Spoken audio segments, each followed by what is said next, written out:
Hey, this is Melissa from Catch the Buzz and Love Notes from God. Today I'm joined by Jacob Olson.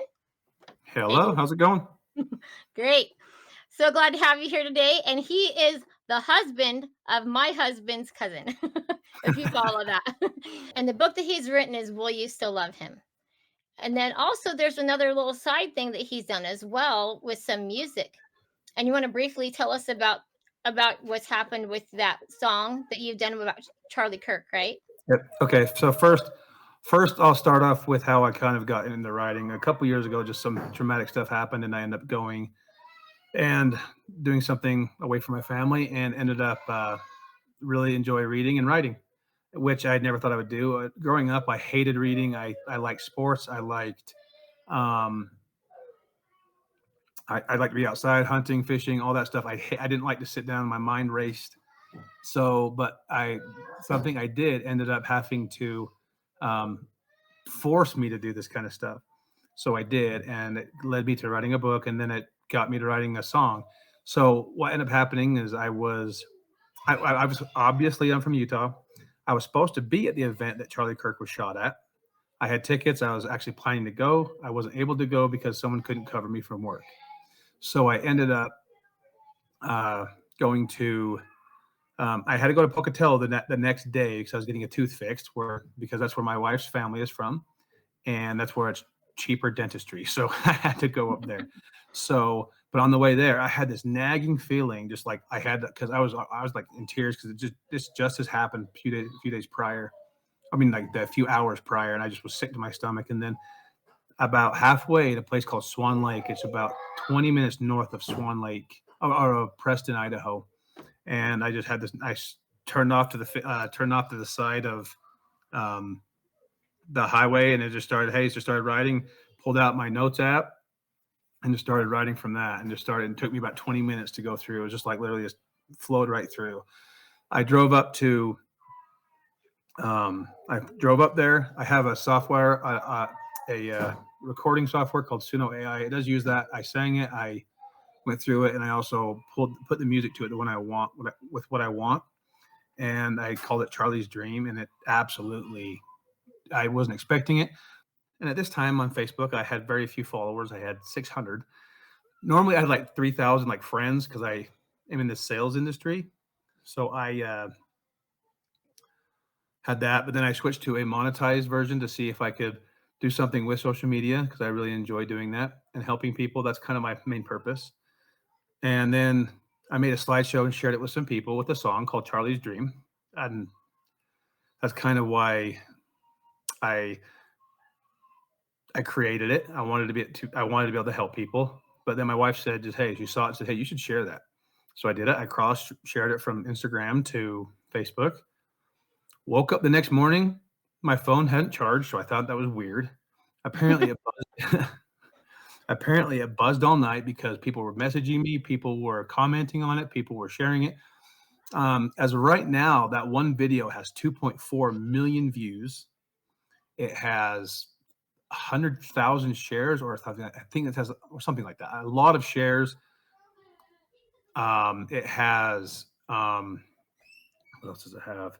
And just a lot, like over 60,000 comments. So it was crazy. And you know what? Like, there's a few negative ones there, but the majority of them were just overwhelming because so many people felt that heartache, and that's kind of what kind of led me to what I want to do now: write songs and write, and be able to help people come and to feel better about themselves. And You know what I that's mean? awesome. It's amazing what God can do. I know we went to the Chosen conference and there was this 9-second video of Dallas Jenkins and his wife, his entourage of people walking past us. It was 9 seconds long. And I was like, he was like super close to us and we'd been to other conferences. And so for me to be that close, that's why I was recording because I was like, he's so close. I could touch him. He's right here. But I was like, what am I going to do with this 9-second video? Right. I was going to delete it. And then my husband decided he was going to upload it to YouTube. And we had like, by the next morning, we had like thousands of people that had seen it. And this is a YouTube channel where we only had like maybe 100 subscribers at the time and stuff. And so, like, overnight for a 9-second video, I was just like, what? But to It's me, that's amazing. it just proves that power of God for those that are willing to like take their step towards the water. He'll just part it for you, Yeah. you know. And then you I have mean, that the hardest part for me was I had people had opposition. I had a guy that literally tried to get it taken down, tried to have me censored for it because he says I was trying to profit off of Charlie Kirk's murder, hmm, which I'm just like, okay, fine, whatever. And normally I got really, really heated and I was getting like down, but then I'm like, hey, one hater for like 100,000 people that loved it versus one hater. I'll take that. Take those odds any day of the week. And the stories of that people that actually got to know me through that is even better because that connection from yeah. that song now to other things has helped a ton immensely. Yeah, and that's the thing is too, is like people, as I've learned too, is like if you create something yourself, there is something about spirit and creation, and people still know the difference and stuff. Oh, And for so sure. and so yeah, you put your heart into something and people they feel that. They feel that. Quantum entanglement is you can affect two things in space from a great distance. And that's one things I've learned too is it's like people I was doing a live stream and somebody I was crying about something and they said, "It's okay, I'm here." And I'm like, "Oh," Yeah. but it's like the God, he's not limited by distance. There's The no spirit is, limitations what he can do whatsoever. and that's the power of the things that we do when we consecrate ourselves to the Lord. And that's what I think is amazing of what you're about to share about your story with your book and everything is how you took uh, these lemons and made you some lemonade from it. Because It it'd be got hard. sour sometimes, but yeah. Yeah, and the thing is too is we're not really being like it's like a death. There's even if it is a favorable circumstance, as I've learned, you have to go through the process. And there's going to be times that you are just mad. You don't even know why you're mad sometimes. And there's the other times where you see the good things and you feel gratitude. Like at least it wasn't this. This could have been worse. And so that's the amazing thing we get from scripture and all those stories. It's like we are all those people in the scriptures. We are the people that have like screwed up and done terrible things and stuff. Even if it maybe wasn't terrible, it felt bad. Like our sins felt bad to us. So that's what I love about your story you're about to share is that, you know, you still love is he still your God. Oh, for sure. So That's the go whole ahead, purpose. Jacob. Yeah, go ahead, Jacob, and let's know, how this all happened and Okay. So I'll just kind of dive into it pretty heavy. So in 2023, oh no, 2022, I was accused of doing something I did not do. And I want to reiterate that I did not do what I was accused of. I was accused of a crime that I had to plead guilty to because for those who know the legal system, you'll understand that um, the it's literally not anymore. It's not innocent until proven guilty. It's the other way around. I gave a child CPR and they pinned me with child abuse, and I don't understand why, but that's what happened. Ended up fighting it, spending thousands and thousands of dollars fighting it, and me and my wife had at the time had 5 kids. We just had our fifth when it happened, so my wife was still pregnant with Cole, our fifth, when this happened, and it put her into preterm labor. So after that happened, we spent from at that time 2020. It started at 2023 of that year, and it ended up I didn't plead to it until August. I was sentenced in October, and I had to spend 90 days in the jail because the consequences for fighting it and losing far outweighed for me pleading to it and um, just doing some time or some probation.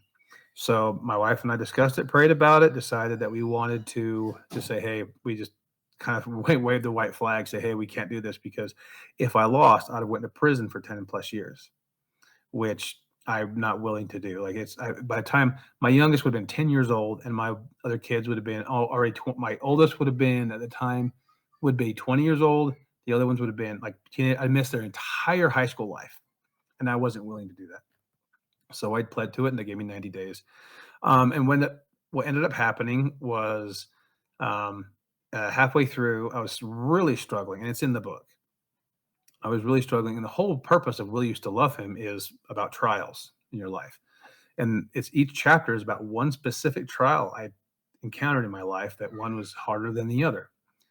And there was one day that, and this question had haunted my mind for a year at that time, and I'd asked myself this question for years prior to this with other trials. Um, I actually have it open to that chat to that page right now to where it kind of happened. So I'll give you a glimpse into the book. It's towards the end. It's on page 124, and it talks about like, and obviously I'm from a small community in northern Utah, and every Sunday we would go to a LDS meeting, a church meeting, to be able to worship. And I was really struggling at this time because I felt like this is right before Christmas. I wasn't able to see my wife and kids. They weren't allowed to come visit.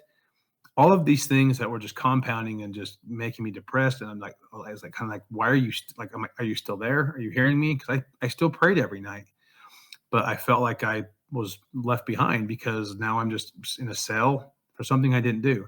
Like I'm not comparing myself to like John, the Savior, anyone that got put in jail for something they didn't do, or for bogus reasons. But I got a small glimpse into that taste, and it is awful.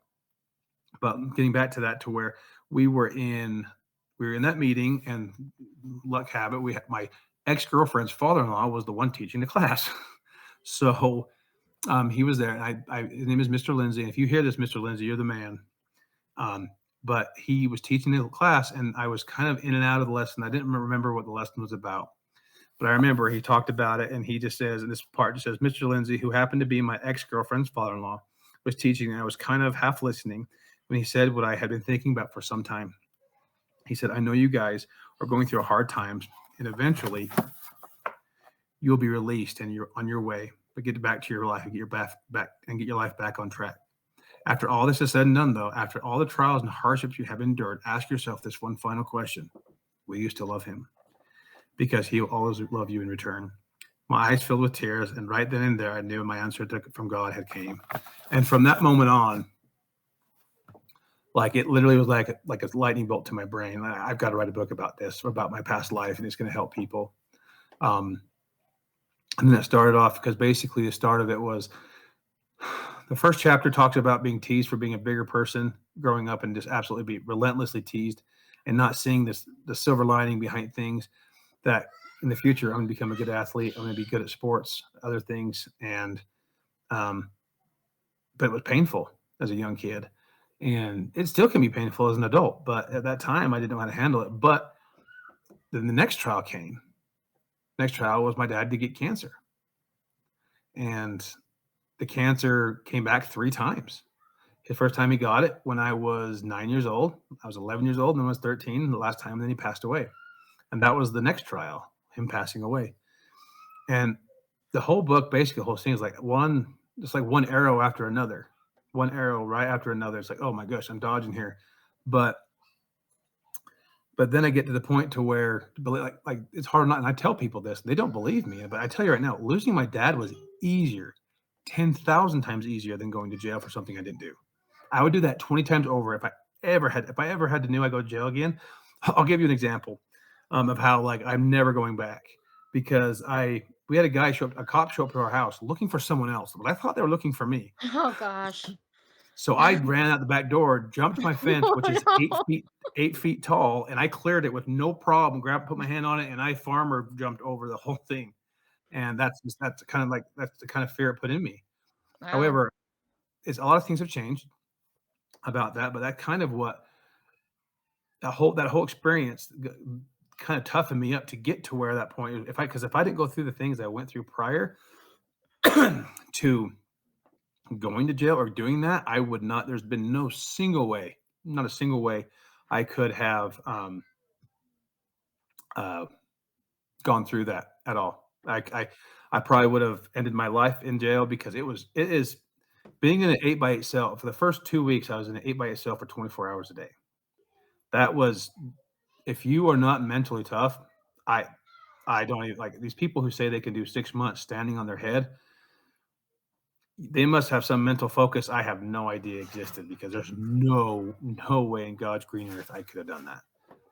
Because they released you in the general population into your pod and be able to serve your time, right? It gives you a little bit more freedom. that whole time to get to where I needed to be definitely was the previous trials really made it so I can accomplish those goals. So, and that's kind of what started. And then I started writing the book, and then this I started in 2024, and then like I kind of tapered off. So like life comes, it gets busy, so I forgot. And then the next year, I had that urge again, so I started writing in March of 2025 this year, and just finished it in August. Got it published. Oh, got it edited by Tim. Tim edited. Hey, Tim Schulte, thank you, man. If you hear this, I'll share this with you too, man. You are awesome. Edited it for me, and then I got published on November 1st of 2025, and it's been a cool experience. And I self-published too. So if you are listening to this, you can find it on Amazon. That's where it's published at. Yeah, that's cool. Well, and I don't know, what kind of personal opposition did you feel as you were trying to write this book? Like what were those things that like went through your head and things that happened that made it difficult? Cuz I just know that whenever we're doing something like for God, we're doing something to serve other people, there's always opposition that comes up. There's always challenges that come up, whether it's even just in our own heads of our own self-doubt or people saying stuff that we just get discouraged. What are some of those roadblocks that came up for you? A lot of the time, it was fear of what people would think of, or would they believe in what I'm saying, or if it's just because it's like, okay, are these people going to read this, or are they going to say, hey, he's lying and making this up? The thing is I had witnesses to go back. I had police officers in my house when it happened that they wouldn't let testify on my behalf. So that's kind of the crappy thing. But the whole purpose, the fear of other people's thoughts was what was made me nervous. But after I got over that, it kind of went easy. The opposition of just finding time to do it, and then or I just say that some like losing the desire to do it at a time or to finish what I needed to. But as soon as I got that fire, and as soon as I got this hunger to be able to finish it, nothing could stop me. I was up till 2 or 3 in the morning, finding, editing, doing the things I wanted to do to make it sound better, to make it truthful, to make sure that people that read this, like asking myself the question, if I read this, how would this help me? Or if I read this, how would this hurt me? So I'd have to change Yeah. phraseology, or how I would change the way things are said, or because for all those listening, it is an LDS based book, but like I said, it's a book for everyone to read, to be able to get over their fears and their trials. That is exactly what it's for. And then the opposition, obviously, say that the adversary doesn't want you to have success and doesn't want you to help him. He wants everyone miserable like he is. So he continues to try to throw those fiery darts at everyone to be able to drag them down to the bitterness that he's at. And my goal is to bring them up to the happiness to what our Savior brings us. Because I learned as a missionary that you never ever the happiest I've ever been, besides with my wife and kids, was with serving people and helping them. Because nothing, and I mean nothing, was that made that feel better. I was energized, just like I was writing the book. That's why I wasn't, when I wake up in the morning after I was done, I wouldn't be tired, because what I did was, I feel like it's something that was a gift and written specifically for certain people that needed it. And the opposite, like I said, I wasn't like I've seen opposition in the past from other things, and I wasn't willing to let it happen. So fighting through that, it's tough. It's super hard. The mental fatigue, the family fatigue, having a big family. I have 6 kids now, and then I would make myself excuses. So I would say myself being in opposition, say, hey, trying to make excuses. Okay, I'll finish it tomorrow. But then I realized, and I have an amazing partner. My wife is amazing. She would always say, "Do you really? Are you really going to finish it tomorrow?" And that was her way of, and that was her way of saying, you're not going to. So you better go do it now. How many So years? How many years have you been married? we've been married for 13 years. Yep. It'd be 14. It'd be 14 next May. She's been married long enough to know better. Oh yeah. So She knows how you operate. she knows me better than I know myself. So she talks. So like when she would say that, like she would be rolling over to sleep, and I've tried to make a rule: if I'm going to go to sleep, on good, obviously on good terms with everything that I'm with her, so I do a lot of it in my bed right next to her. The thing is, a lot of people don't know this too, is when she read it, there's like 90% of the stuff that was in there she didn't know about Oh. because I didn't share. I was growing up, I was literally, right now I'm 6'3". I'm actually pretty happy with myself. I'm 295. I haven't been 295 since I was a sophomore in high school. So I'm a big guy, and I was always taught, or I always thought I would need to bury everything in my feelings. If I felt I needed to, if someone hurt me, I wouldn't bring it up.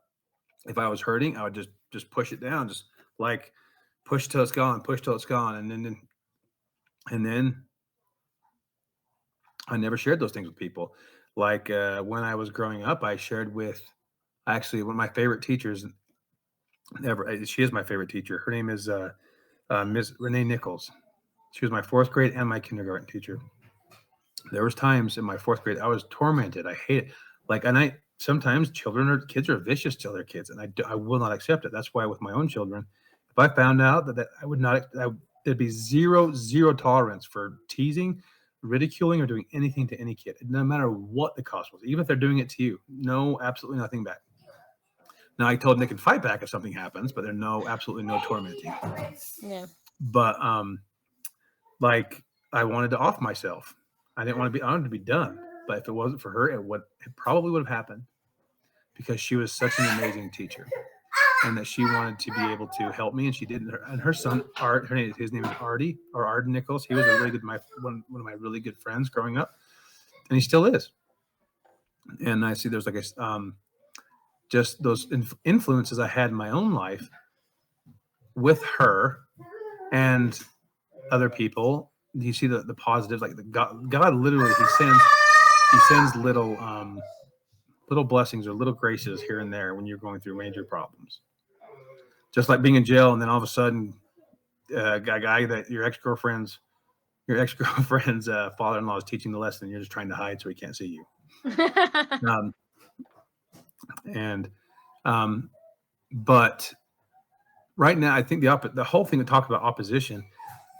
There's an opposition in all things. There's going to be an equal reaction to every positive reaction. Just like talking about with Charlie Kirk, there was positive reactions, there was negative reactions. But right now, I've learned that obviously you have to be able to um, step back, and you can't do anything like knee-jerk reaction-wise when it comes to reacting to them. If you do, yeah, you might be right, but you also most of the time on those kind of reactions, you're wrong. When it comes to like with my book, someone wrote a bad review about it because they claimed I wrote it with AI, and I'm just like, holy cow! I spent a year and a half. If I spent a year and a half on a book with AI, I shouldn't be writing anything. So, and I'm like, but then that really got me down because I'm like, oh, now people are going to think that. But now, and after that, then Amy said, hold on, read this. And she read other stuff by other people that posted about it. And they're like, she goes, these positive things are outweighing that one negative thing. Yep. And then she shared with me something that she goes, why do we as people focus on the one negative thing out of the 10 things that are said? Out of 10 things, you have one negative thing said, but you have 9 positive things said. Why would you focus on that one thing? Like you're not focusing on the thing that's good. You're focusing on the one thing that someone, possibly a hurt person or possibly a angry person, is doing, or jealous, just something like that. And so from that moment on, I just said, okay, forget about it. Let's go. Let's move forward and keep going. Yep. You can't let the haters stop you. And I No. always have remembered this scripture where it says, when ye are hated, know that I was hated first. Oh, When 100%. Christ said that. And so I'm like, we got to take our stripes, knowing that's bring us closer to Christ. The Oh, yeah. stripes that we suffer and go through. And I just wanted to read a little bit of your intro that I had clipped that I felt like was really good, just to kind of give people a little bit of a taste of your book and your writing Okay. style. That was a night I realized that hope doesn't shout, it whispers. That whisper kept me breathing. I thought the silence meant God had left, but silence isn't absence. Sometimes it's the sound of a savior writing a better ending. Friend, if you are reading this right now, pause and take that in. You're still here. You are doing better than you think. You've made it through things that were meant to destroy you, and you're not just surviving, you're searching. That means hope is alive, even if it's flickering, even if it's small. And I want to tell you something that might just change your life. You don't have to have it all figured out. You just have to take the next step. Cry if you need to, crawl if you have to, but don't you dare give up, because there is a God who is not intimidated by your doubt, nor offended by your pain, and not done with your story. Let this introduction be a reminder. You were created on purpose, for a purpose, and nothing you've been through has disqualified you from that. Don't waste your wilderness. Don't despise the fire. It's shaping something eternal in you. And if the road ahead still feels long, remember this: the future looks bright. Hard times are not punishments, they're invitations. They call us into something deeper, something more eternal. They strip away the masks. They refine us like fire refines gold. They take the version of us that could survive and transform it into the version that can truly live. For whom the Lord loveth, he chasteneth, and scourgeth every son whom he receiveth. That's Hebrews 12:6. Nevertheless, after much tribulation come the blessings. So, yeah, I thought that was really, really well said. And when I'm, well, you mic back up when you're ready. But I think that's when, as I have been thinking about the Garden of Eden, even the very beginning of those lessons that we have of truth, to gain truth and knowledge, gaining wisdom, the opportunity to go through pain so we can have the opposites. I was struck by, we had a state conference and there was two of them back to back that both they mentioned the Garden of Eden. And it struck me when he was Area 70, a German guy. So of course it sounded awesome when he was saying it because he had a German accent. But anyways, he talked about in the Garden of Eden when they had partaken of the fruit, and Satan had said to them, "Oh, they're like, oh, we hear, God, he's coming," and he's like, "Oh, hide, you're naked," and stuff. And he said that God was saying, "Please don't hide yourself from me. Please don't cover yourself, because it's just at those moments when we need Him." And I was just thinking about to myself the other day on the way home from church. I'm like, obviously God was okay with them being naked because he made them that way. you know, if he was, if that was a super important concern of his, he would have addressed that already. And so I just think, how easily are we deceived by the deceiver to sit there and think that there we have something to keep from God, and that's the times that that we should ever hide from him. And he knows and sees all, so we can't hide, but the adversary can get to us and make us think, now you should hide. How do you Oh, feel about absolutely, absolutely. It's literally one thing after another. Um, like you said, he didn't have a problem with it. That's how he created them. The problem is after that, what happened is other people would pervert it, and that's kind of what I tell people. It's like they don't want to turn.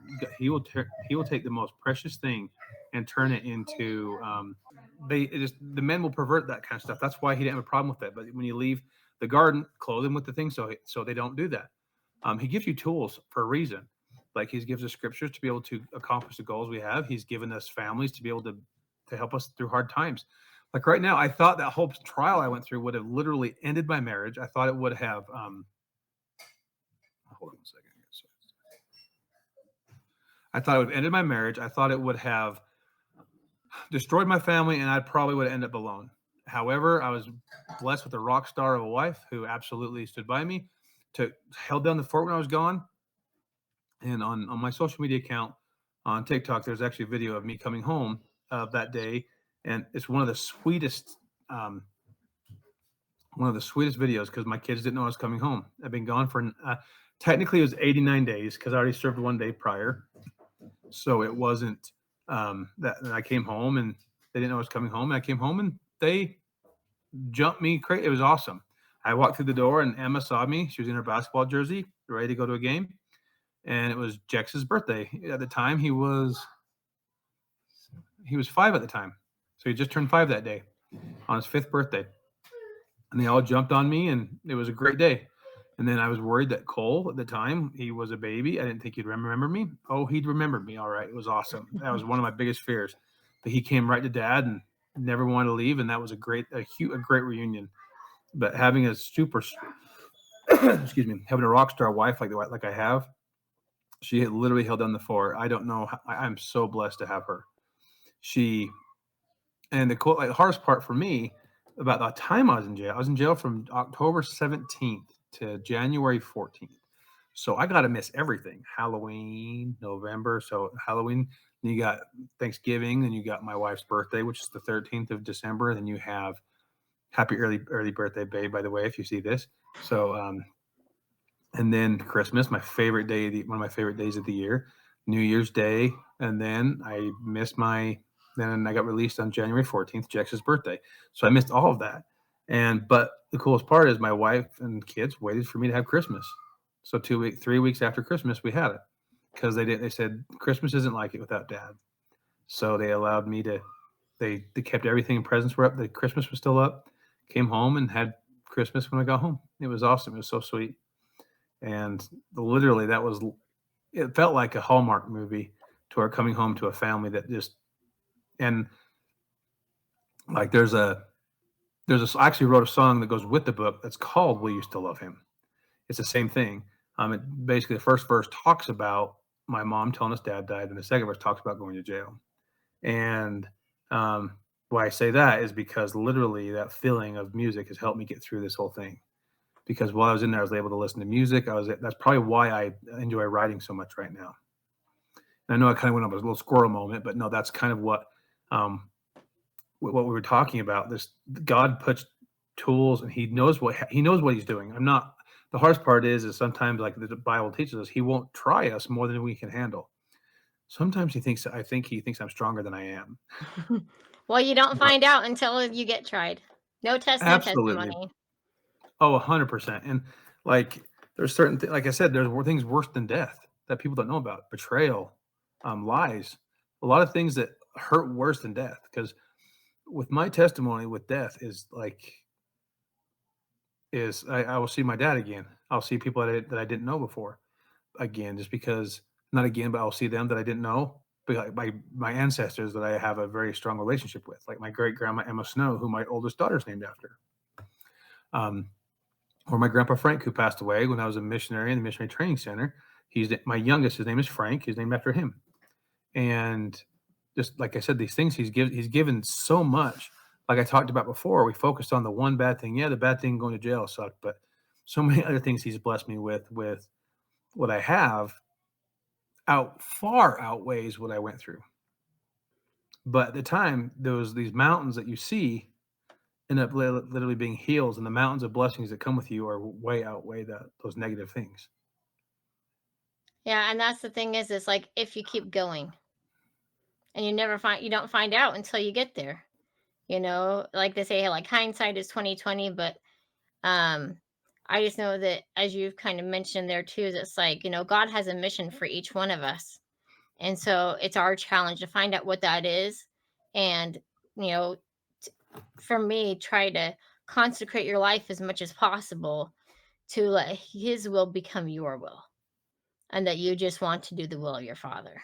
So, well, and then you also shared with me just briefly another, just a miracle that happened, like something that was in your heart about doing this book, that you were like, if I can help somebody, if Mm-hmm. I can help the one, then it will have been worth it. And what was that story? Yeah. So, my whole purpose of this book was if I could help one person, one child of God, either come into Christ or help them in some way that is significant and it helps their lives, that'd be worth it. Obviously, like I said, I tell people I didn't do this for money. I didn't do this to gain fame. I didn't do this to get a pat on the back. I did this to help people. Obviously, I didn't do it for free because I can't afford to do it for free, but because I can't give out books. It would cost way too much money. However, this lady, I kind of step back. I wrote that song, and a lot of people started following me from that Charlie Kirk song that I wrote. Um, but this lady saw that I was writing a book because I announced it that it was coming out soon. So she ordered the book the day it came out. She got it. She read it and said that her sister needed it. And she's from Pennsylvania, and I live in Utah, like I said. So our time zones are 2 hours difference. And she said, "Hey, I gave my book to your sister, and she really needs to talk to you."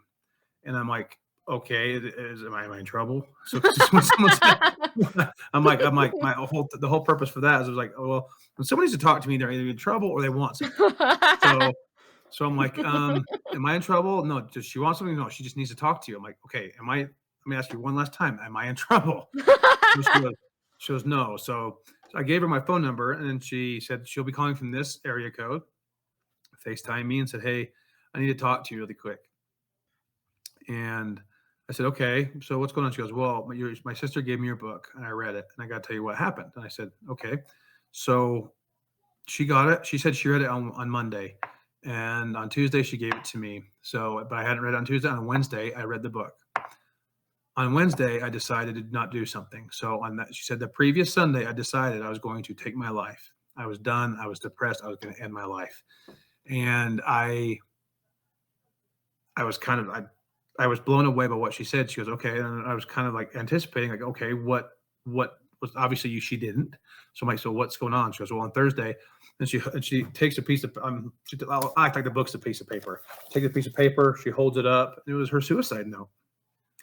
She held it up and said, "Hey, this is my suicide note. I was going to let my family know that I was going to be done. This is why." Um, Insurance money, just the basic a basic suicide note about it, and I was like, "Holy cow!" And then she goes, "And see this right here?" And she holds it up and she goes, "Hey, I was going to use this and be done." And I was just on Thursday, but I read it on Wednesday, and Wednesday night after I read it, I read the book cover to cover, and which isn't hard. It's a short book. It's 150 pages. And she said, and it changed my mind. As soon as I read the part about going through the last chapter about just the whole chapter that we used to love him. Everything said and done, will you do it? He's there. He's giving you so much. Don't quit now. You can't quit now. She said that absolutely solidified for me as a daughter of God that um, he's going to be there for me. And then I shared with her a scripture, and Ruby, it's Proverbs 3:15, which is now my favorite song that I wrote. It's called Proverbs. It's about I'll actually read it for you guys. It's actually originally started off as a scripture to make my wife fall in love with me because it's to smooze people. You know what I mean? So I'm a salesman, so I try to smooze people, right? So in the Old Testament, in Proverbs, it said, I'm going to read it verbatim for what it says. It's in, it's in the same, it's in the same, it's in the same chapter as trust in the Lord and don't lean into understandings. But it says, "She is more precious than rubies, and all things you can't desire are not compared unto her."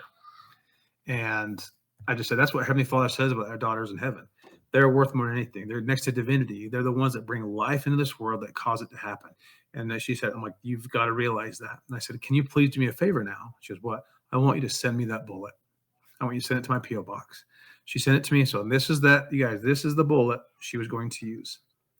It is a Hornady 9mm. And I keep it in my pocket with me to remind me of that one person, my goal of helping that one person help. Like, honestly, I'm not going to take any credit for that. I'm not, because that wasn't, all this came from me being little, all the way from going through what I went through to writing the book, to writing that song, to getting to know the lady, then her getting the book and giving it to her sister. That's basically how it is. Like, how everything worked out just right for that to happen. Like, it literally had to line up from person to person to person, from my trials to writing the song for her to get to know me, to see that story, to order the book and to give it to her sister. It had happened in that order, and it happened. Knowing that she was that close to just being done, then it just changed her mind. Okay. And that now it makes me think, who else it could have helped in that way or in a different way to not do something. That's what keeps me going about wanting to keep promoting it and not just sharing it with other people to be able to get them on board to say, hey, this is it. And my main goal for this whole thing, I want to be able to travel and to speak to people and help them see that they're not alone. Like there's someone out there that loves them, even when you seem at your lowest point in your life. You could be jobless, you could be divorced, you could have no kids, it's just one thing after another. You're not alone. And there's still time. Like all these tools that we're given are given, even though we don't see them. And I think the hardest part for people, especially people like me who are most impatient people on earth, like you've got to have some kind of patience to be able to overcome your earthly desires, your earthly weaknesses. And he gives you those tools, but you have to use them. You have to ask for help. And the thing is one thing I tell people, you have every right to ask for help, no matter when, no matter where, no matter what it is. And even if you don't feel worthy at the time, no matter what you say, no matter what, you will have that forgiveness from God. You will have that peace come over you if you keep doing it. Yeah. So if anyone wants to check out this stuff, I'll share it with Melissa. She can share it with like the song that goes with the book, We Used to Love Him, the Charlie Kirk song, and I actually just put out a new album last Friday. So a whole thing that comes out. So if you want to share that, I'll share that with everyone. It comes out on all those platforms. But yeah. So those are on like Spotify and stuff then? Is that the one? Okay. Spotify, Apple Music, Oh, YouTube, awesome. it's on everything. Awesome. So anyways, is there anything else you wanted to add before we go? Not right now. Just like I said, everyone that hears this, everyone that watches it, just if you do want to have a copy of it, go to Amazon, follow the links. They're going to be in the bottom, and honestly, read it say a prayer before you read it, and read it with intent to going through, well, how can you get through your own trials? How is this going to help me? And how can I implement this in my own life and maybe help someone else after you're done? Because one day you might find a bullet to save someone else. And bite a bullet for someone and be able to help them overcome their own weaknesses. God will get you and use you. Even if you feel like you're an unworthy tool, he will use you. Amen. Amen. Thank you for sharing that. But anyways, thank you so much for being with us today, Jacob. And this is awesome to hear about your experience and seeing how you are taking your gifts and consecrating them so that they become those spiritual gifts as we help people to come to know Christ. Anyways, absolutely. Thanks for having me on. Oh yeah, you're welcome. So anyways, we'll please like, comment, and subscribe, and please leave something in the comments if you have any questions for Jacob. I'm sure he'll be in there to answer some, and I'll be in there as well. So anyways, especially if this song or the book, those things have done something for you, please make sure to share that, because so often we feel, a lot of times when you do things with social media, you do feel kind of alone at times. And sometimes people will take time to say something that's not nice, but they won't take time to say something that is going to be uplifting and encouraging. You never know your testimony, the difference it might make for somebody else. Absolutely. So anyways, all right. Well, thanks. We'll see you later. Have a good night. See ya.